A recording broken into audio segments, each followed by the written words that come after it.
သာဇာမျက်မှန်ဒေါသထံ၍ဘေးရန်အပြင်းတန်ချေခြင်းနှင့်ကြိုးကွင်းဗန္ဒတွေ့လာကမူ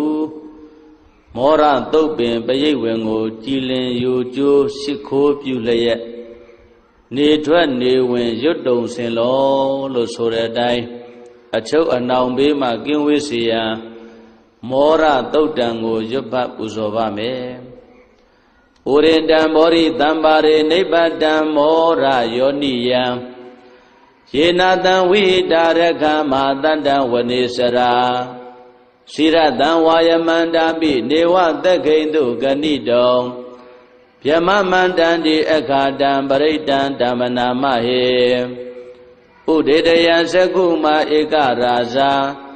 ဟရိတဝောနောပတဝိပပါသော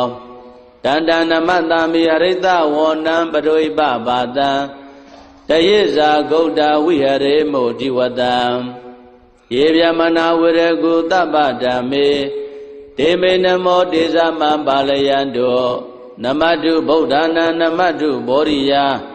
နမောဝိမု ddha နာနမောဝိမု ddhi ယဣမံသောပရိတံကတဝါမောရောစရတိဧတနာအဘေတယံသက္ခုမာဧကရာဇံဟရိတဝောနောပတဝိပပါသောတန္တနမတ္တမိဟရိတဝောနံပတဝိပပါတံတယေဇာဂௌတဝိဟရေမုရတ္တေယေဗျမနာဝရကုတပ္ပဓမ္မေဒေမေနမောဒေဇမံပါလယံတောနမတုဗုဒ္ဓနာနမတုဘောရိယနမောဝိမု ddha နာနမောဝိမု ddhi ယဣမံသောပရိတံကတဝါမောရောဝါသမကပ္ပယိမောရသုတ်တံဩရခတုမောရသုတ်တံမောရသုတ်ပိတေသနာတော်မြတ်တိ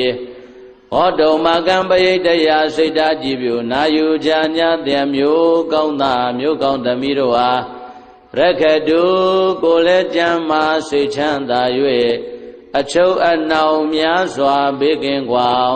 ကောင်းစွာမသွေးဆောင်းလျှောက်တော်မူပါစေတည်း